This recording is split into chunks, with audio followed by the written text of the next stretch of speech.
আল্লাহ রাসূল সাল্লাল্লাহু আলাইহি ওয়াসাল্লাম বলেন, ওয়ালি আবদি মা সাআলা ফাইদা ক্বালাল আবদু আলহামদুলিল্লাহি রাব্বিল আলামিন। বান্দা যখন আবার নিয়ত বাঁধার পর নামাজের ভিতরে যখন শুরু করল আলহামদুলিল্লাহি রাব্বিল আলামিন, ও রব, জগৎ সময়ের রব, আপনার প্রশংসা জ্ঞাপন করলাম। আল্লাহ আর চুপ করে বসে থাকতে পারেন নাই। قال الله تعالى, আল্লাহ উত্তর দিয়ে যান, হামিদানি আবিদি, বান্দা তুই তো আমার কৃতজ্ঞতা প্রকাশ করলি। সুবহানাল্লাহ। দেখেন, আপনি যখন নামাজে নিয়ত বাঁধার পর শুরু করেছেন আলহামদুলিল্লাহি রাব্বিল আলামিন, আল্লাহর প্রশংসা করেছেন, সাথে সাথে আল্লাহ উত্তর দিয়ে যান, হামিদানি আবদি, বান্দা তুই তো আমার প্রশংসা করলি। আপনি যখন দ্বিতীয় ফকিতে আবার বলেন আর রহমানির রহিম, قال الله تعالى, আল্লাহ উত্তর দিয়ে যান, আসনা আলাইয়া আবদি, বান্দা তুই তো আমার কৃতজ্ঞতা আবারও প্রকাশ করলি। এরপরে বান্দা যখন ওয়াইদা ক্বালা মালিকি ইয়াউমিদ্দিন, বান্দা যখন আবার তৃতীয়বারে বলেন ক্বালাত মাজ্জাদানি আবদি, আল্লাহ তাআলা উত্তর দিয়ে যান, ও বান্দা তুই তো আমার বড়ত্ব, তুই তো আমার মহত্ব প্রকাশ করে ফেললি। আল্লাহ সাথে সাথে উত্তর দিয়ে যান, বান্দা যখন বলে সাথে সাথে আল্লাহ তাআলা উত্তর দিয়েছেন। এরপরে ওয়াকালা মারওয়াতান ফাওয়াদা ইলা আবদি ফাইদা ক্বালা ইয়াকা না'বুদু ওয়া ইয়াকা নাস্তাঈন, বান্দা যখন এরপরে ইয়াকা না'বুদু ওয়া ইয়াকা নাস্তাঈন, ও রব, আমি তো শুধু আপনার ইবাদত করি, আর কারো ইবাদত করি না, আর আপনার কাছ থেকে আমি মূলত সাহায্য প্রার্থনা করি। এই নামাজে দাঁড়ানোর পরে সাক্ষী দিয়ে গেলাম, পৃথিবীর কোনো ক্ষমতা, কোনো অর্থ, কোনো শক্তি আমার সামনে কাজ করে না। ওয়া ইয়াকা নাস্তাঈন, আমি শুধুমাত্র কেবলমাত্র আপনার কাছে নত হয়ে গেলাম, পৃথিবীর সমস্ত ছায়াগুলো আমি বাদ দিয়ে দিলাম। ইয়াকা না'বুদু, আমি তো আপনারই শুধুমাত্র ইবাদত করি, আপনার গোলামি করি। ওয়া ইয়াকা নাস্তাঈন, আর কারো কাছে কোনো কিছু চাই না। ও রব, শুধুমাত্র আমি আপনার কাছে চাই।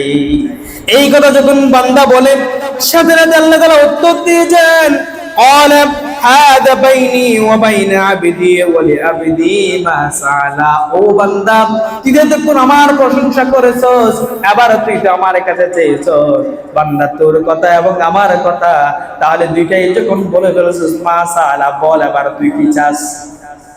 আল্লাহ উত্তর দিয়েছেন, বান্দা যেহেতু তুই আমার কাছে চাস বলছস, তাহলে বল তুই কি চাইবি। যখন আল্লাহ তাআলা এই কথা বলেন, আমরা এরপরে আল্লাহ তাআলা শিখিয়ে দিয়েছেন কি চাইতে হবে। ফাইদা ক্বালা ইহদিনাস সিরাতাল মুস্তাকিম সিরাতাল্লাযীনা আন'আমতা আলাইহিম গায়রিল মাগদুবি আলাইহিম ওয়ালাদ-দাল্লিন। আমরা এরপরে বললাম ইহদিনাস সিরাতাল মুস্তাকিম, ও রব, আপনি যেহেতু আমাকে দিবেন বলছেন, আপনার কাছে চাই ইহদিনাস সিরাতাল মুস্তাকিম, সরল সঠিক পথ, জান্নাতের পথটা আমাকে দিয়ে দেন। আর দুনিয়াতে যারা পথভ্রষ্ট হয়েছে, দুনিয়াতে যারা লাঞ্ছিত হয়েছে, তাদের পথটা আমাদেরকে দিয়েন না, আপনি আমাদেরকে জান্নাতের পথ দেখান, ডান পথ আমাদেরকে দেখিয়ে দেন। আমরা জান্নাতে যেতে চাই, আর জান্নাতে যাওয়ার জন্য মূলত এই নামাজে দাঁড়িয়ে গেলাম, নামাজে দাঁড়িয়ে আপনার কাছে জান্নাতের পথটাই আমি চেয়ে গেলাম। قال هذا لعبدي ولعبدي ما سأل, সাথে সাথে আল্লাহ তাআলা বলছেন, বান্দা তুই যা চেয়েছিস সব তো ঠিক আছে, আমি তাহলে তোর সমস্ত চাওয়াটাই পূরণ করে দিলাম। সুবহানাল্লাহ। কথা কি এবার বুঝতে পেরেছেন? আমি পুরো যে সূরা 7টি আয়াত, 7টি আয়াতের ভিতরে আমি কি বলি বা আল্লাহ তাআলা কি উত্তর দেন, এই কথাগুলো বলার চেষ্টা করি। এটা একটা হাদিস, হাদিসের ভিতরে এই কথাটা এসেছে, অথচ আজকে আমরা শুধু পড়তেই থাকি, যারা জানি তারা পড়ি, আর না জানলে শুধু শুনি। এজন্য আমাদের মনে কোনো কাজ করে না, ফিলিংসটা আসে না। যদি জানতাম আল্লাহ আমার সাথে কথা বলতেছেন। নামাজে মনোযোগী হওয়া ছাড়া অন্য কোনো চিন্তা মাথায় আসতো? আজকে নামাজে নিয়ত বাঁধার পর দোকানে কি করলাম, জমিনে কি করলাম, চাকরি কি হলো, দোকানের ছেলেটা আছে কিনা, সব নামাজের ভিতরে হিসাব করে ফেলে। অথচ বান্দা, আপনি যখন নামাজে দাঁড়ালেন, সূরাতুল ফাতিহা যখন শুরু করলেন, সাথে সাথে আল্লাহ আপনার উত্তর দেওয়া শুরু করেছে। আমরা আজকে এই বিষয়টা আমাদের ভিতরে আসে না, টেন্ডেন্সিতে কাজ করে না, সেজন্য আমরা এই কথাগুলো জানি না, আমাদের নামাজের একটা মজা পাই না।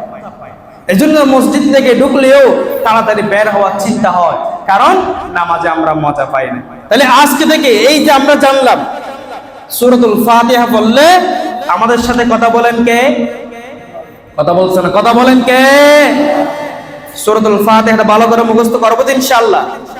সূরাতুল ফাতিহা যদি আপনি পড়েন, আপনার সাথে কে কথা বলবেন? কে কথা বলবেন?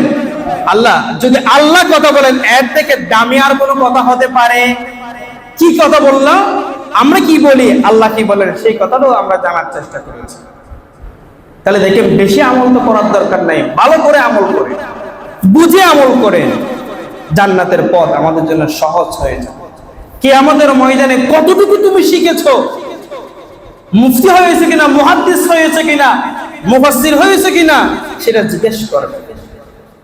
ইয়াকফিকাল আমালুল কলিল, যা জেনেছো, যা বুঝেছো, সে অনুযায়ী আমল করেছো কিনা, সেটাই প্রশ্ন করবে। মুফতি, মুহাদ্দিস, মুফাসসির হতে হবে না, কিন্তু যা জানেন সেটা আমল করতে হবে। আল্লাহ আমাদেরকে আমল করার তৌফিক দান করুন, জোরে বলে আমিন। তাহলে আমরা যে বিষয়টা জানার চেষ্টা করেছি, সেটা হচ্ছে সূরাতুল ফাতিহার সূচনার বিষয়টা, আমরা যে আল্লাহর সাথে কথা বলি, সেই বিষয়টা আমরা এখান থেকে জানার চেষ্টা করেছি। আর যদি নামাজ, যদি আমরা বুঝে শুনে যদি নামাজে দাঁড়াই, আল্লাহ আমাদের উপর রহমত করে। এখন আমরা রহমত পাই না, কেন পাই না? আমরা বুঝে শুনে, ধীরে স্থিতে বুঝে শুনে আমরা নামাজে দাঁড়াই।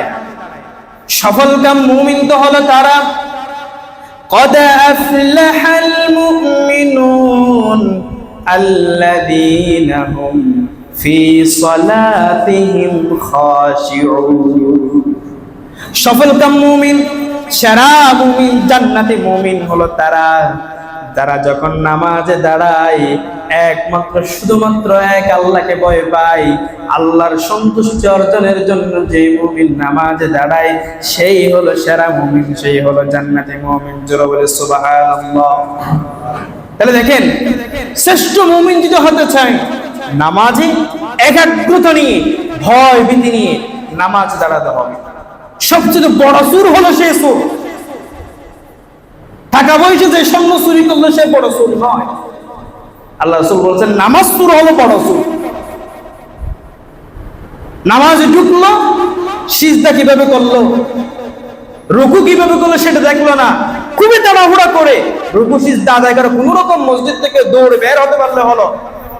এই মানসিকতা যার, আল্লাহ রাসূলের সবচেয়ে বড় সুর হলো এই নামাজ। আল্লাহ আমাদেরকে হেফাজত বলে আমিন।